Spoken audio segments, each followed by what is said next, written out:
Sabe a maior maravilha que pode acontecer na sua vida e na minha?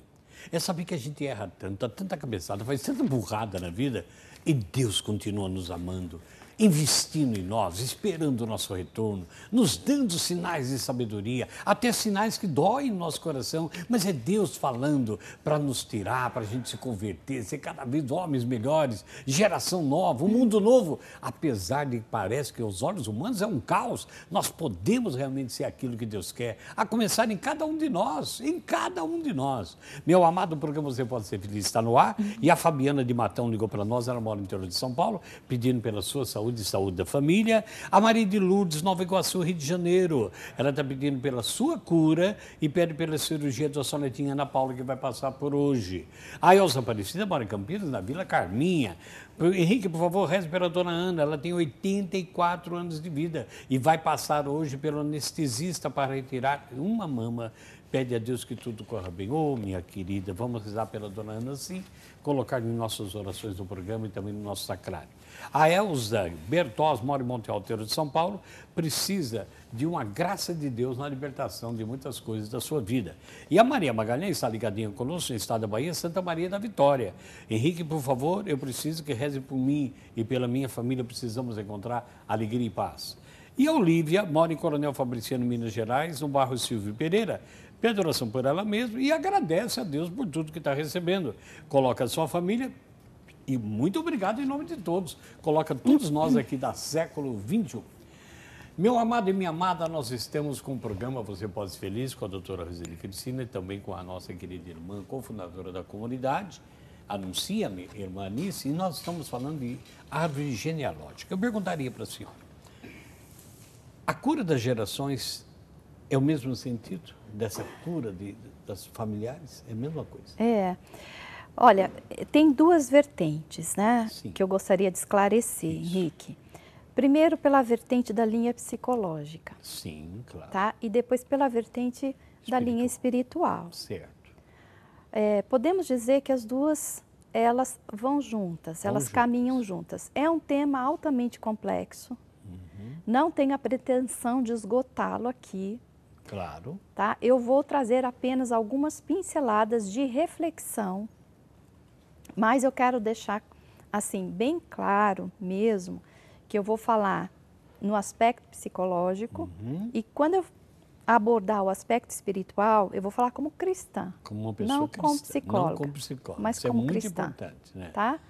Então, eu queria já que a senhora abrisse, então, nossa área psicológica, o que pode trazer os traços de alguns traumas, algumas coisas psicológicas de meu pai, meus avós, que pode estar afetando a minha vida? Nós sabemos que biologicamente nós temos heranças. Biologicamente. Tanto física como espiritual, como... No plano biológico, no plano fisiológico, né? No plano do nosso somo, na dimensão física, nós trazemos heranças genéticas, né? Cor de cabelo, algumas tendências a desenvolver algumas patologias que é comum à família. Tanto é que numa anamnese médica e também psicológica, nós vamos abrangendo, subindo a ramificação da árvore. Olha, sei lá que lá atrás algum parente seu teve isso, né? Seu pai e sua mãe tiveram algum tipo de doença, seus avós faleceram de quê? Né? Algumas ocorrências, fatos que ocorrem. Né? Para poder tomar consciência da realidade. Isso, então. Então, nós temos uma herança genética, isso ninguém pode refutar. Também trazemos heranças psicológicas, né? De patologias, transtornos que podem estar ramificados também nessa árvore genealógica. Tanto é que quando nós vamos fazer a anamnese psicológica, nós também investigamos algum parente, algum ancestral seu teve alguma perturbação, algum transtorno psiquiátrico, algum problema psicológico, que tipo de problema, que situações. Então, nós sabemos que no plano psicológico, a ciência está se desenvolvendo cada vez mais e nós estamos constatando que, de fato, nós temos uma tendência a herdar traumas. O trauma, ele é passado de geração, o trauma psicológico.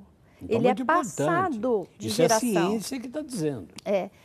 Existem já várias pesquisas comprovando, né, que os traumas eles passam de uma geração para outra. Por exemplo, uma pesquisa que foi realizada num laboratório de uma universidade americana. Eles fizeram um estudo com ratos, né?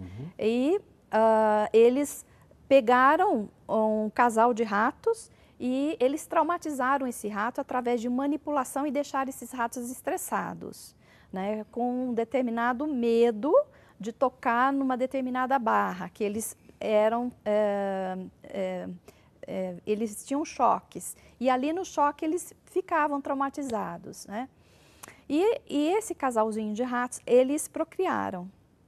E já na segunda geração, se observou no comportamento dos filhotes um excesso de ansiedade, de movimentação de estresse nessa segunda geração. Na terceira geração, também se observou o mesmo tipo de padrão de comportamento. Eles não chegavam perto daquela determinada barra já com medo de que alguma coisa, nem precisava, que alguma coisa ruim fosse acontecer. Então, foi um experimento que mostrou que um determinado padrão, né, de estresse, de trauma que foi ocasionado, tem repercussão para a geração posterior. Tá?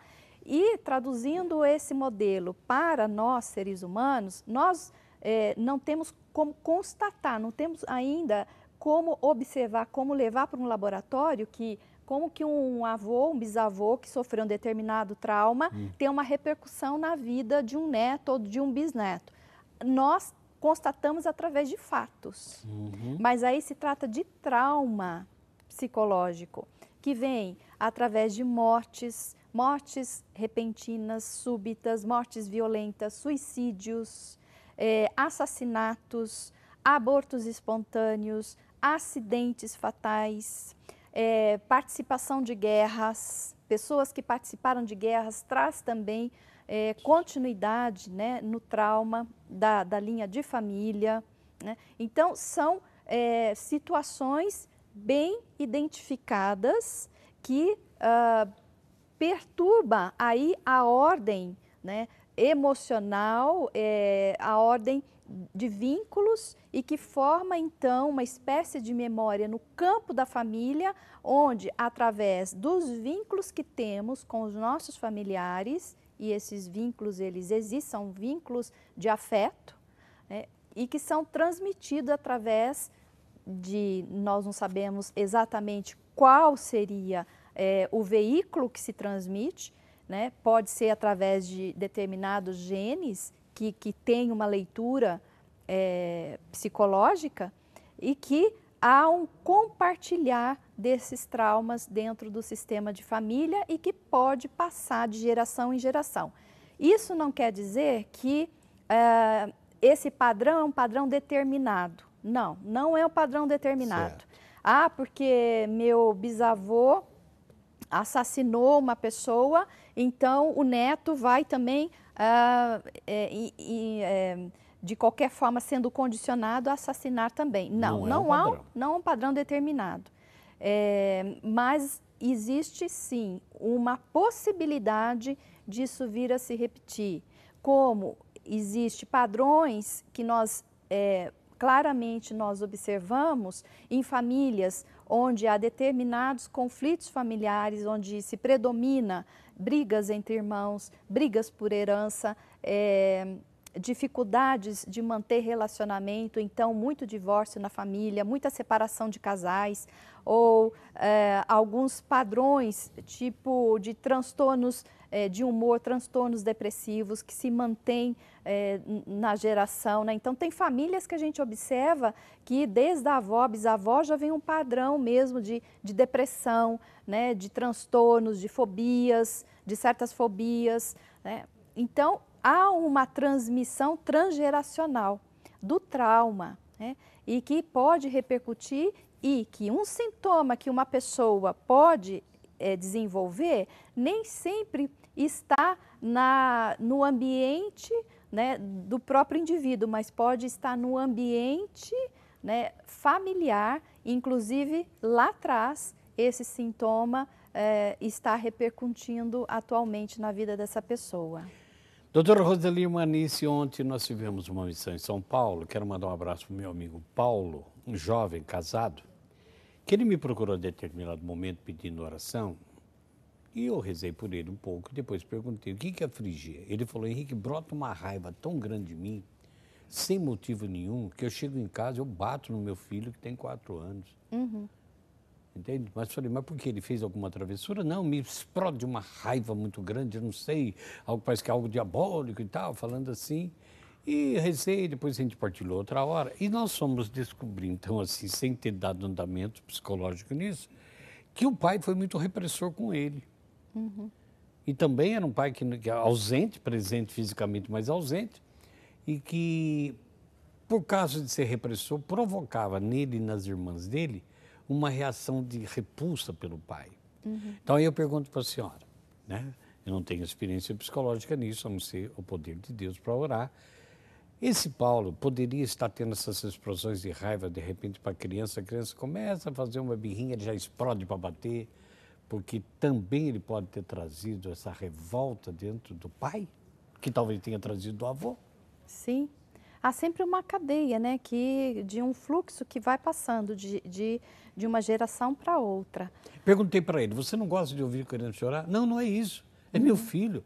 Qualquer coisa que ele faz que eu acho que me irrita de tal forma que a minha esposa briga comigo, mas eu vou lá e bato nele, depois me arrependo. Sim. Por quê? O que está acontecendo? Então, provavelmente, esse filho, diante do pai, não pôde reagir frente, talvez, a a esse comportamento opressor do pai. Então, ele vai e desconta no filho, né? Essa raiva e não contida. entende nem por quê. Essa raiva contida. Né? Então, provavelmente, isso esteja acontecendo, que é uma raiva que ele adotou do pai, adotou do sentimento do pai e que vai e se desloca para o filho. Isso é muito comum acontecer. Só que as pessoas precisam ser trabalhadas. Então, né? e eu acho muito bonito o que a senhora diz, não é um padrão, né? Pode ser, não é um padrão, mas que, na verdade, precisa fazer aquilo que a senhora diz, um histórico indo atrás para descobrir o que está lá atrás que pode estar desencadeando o real hoje. Sim. Isso é importantíssimo. Sim. Tem uma história, né? Aliás, tem várias, né? Exemplos, fatos reais, não? Mas eu gosto de trazer, às vezes, sempre de um fato bíblico. Você acha que alguém já conhece a história de Jabes? Né? Está em Crônicas, primeiro livro de Crônicas. E aí o autor de Crônicas está falando sobre a linhagem, todos os descendentes, né? De repente, é um capítulo enorme, o capítulo 4, que fala só sobre os descendentes, vai falando o nome de cada um. E aí, quando para no Jabes, a história de Jabes, diz assim, Jabes foi um homem mais respeitado da sua família. Sua mãe lhe deu o nome de Jabes, dizendo, sabe o que quer dizer Jabes? Com muitas dores o dei à luz.